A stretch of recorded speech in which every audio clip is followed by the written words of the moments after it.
I've been making seashell bouquets for many years, and I love mixing flowers and shells together. Now, this bouquet that I'm going to show you how to make today is a little bit on the smaller side, but seashell bouquets can get quite heavy, so you can make them any size you want. You can also make one that is completely made of shells, but I find most brides really like to mix flowers and shells together. So I'm going to show you step by step how to make one of these beautiful bouquets for yourself. I also sell customized shell bouquets, so you can check the link below if you want me to make you one.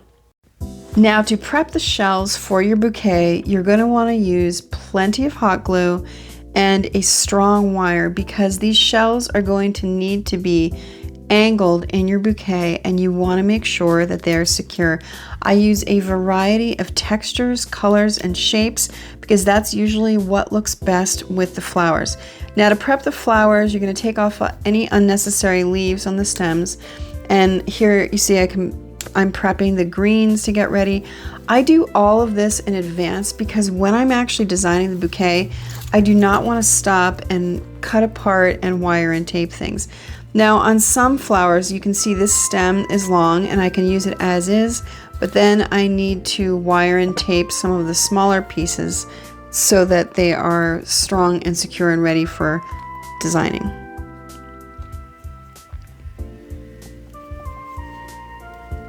Next, you're going to choose a flower that is going to be your complementary color flower. I love using light shell pinks or light peaches with wedding bouquets, and many times you're going to have to cut those apart and then put them together and wire and tape them to get them ready.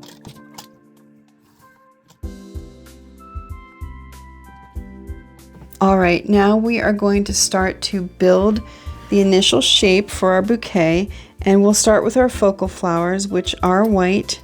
Now, I put these together and I make sure that I have just the right shape going, and then I start to add the shells, because the shells are as important as the focal flowers when it comes to making this type of bouquet.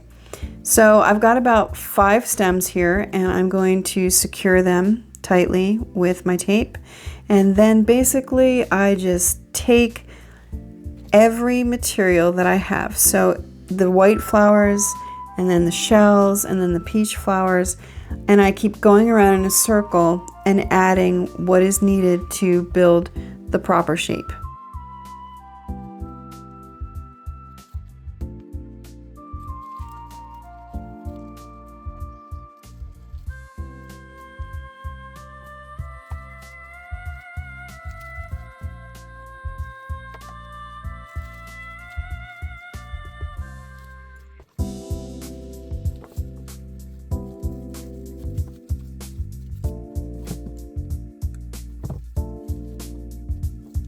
Now, in my opinion, every seashell bouquet, in fact, every bridal bouquet, especially if you're using silk or artificial flowers, needs some greenery. And I find that a lot of people that make shell bouquets miss this important step because it just gives the bouquet a little bit more lightness and a little bit more realism.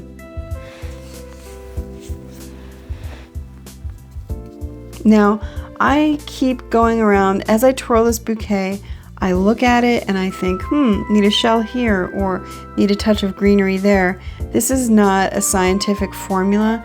You have to work with it and look at it. Now, you can buy a certain number of flowers, have a certain number of shells, but I guarantee you that you're always going to say, oh, I need to take something out, or, oh, I should actually add something here. It's an art, not a science.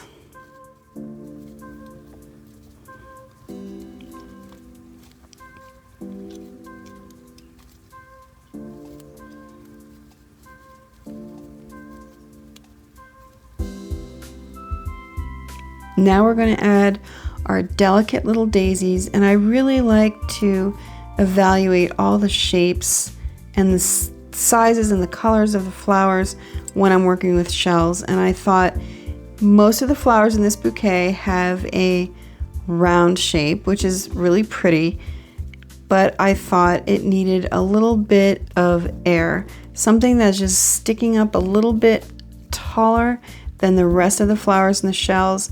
It also gives it just a touch of the wildflower look.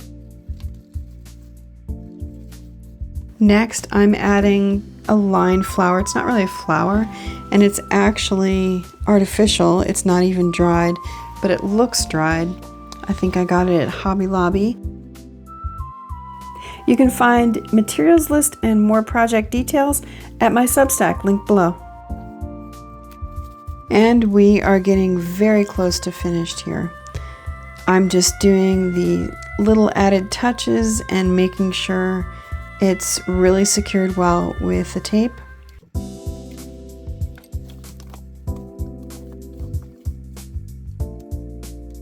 Next, we need to cut off all these wires. They're very spiky and pokey, and after I get them all cut to the right length, I'm going to tape them down very, very well before I then cover it with a ribbon. So this will have a wrapped end, but make sure that you get all those wires taped up first. Now, as you can see, I'm like, need a little more greens. And really, sometimes you should put the bouquet down and walk away from it for a couple hours or even a whole day. The next day you come back to it and you can see any holes that you've missed, or you can take away things that you think are too much. So here we are, finished bouquet, it's done.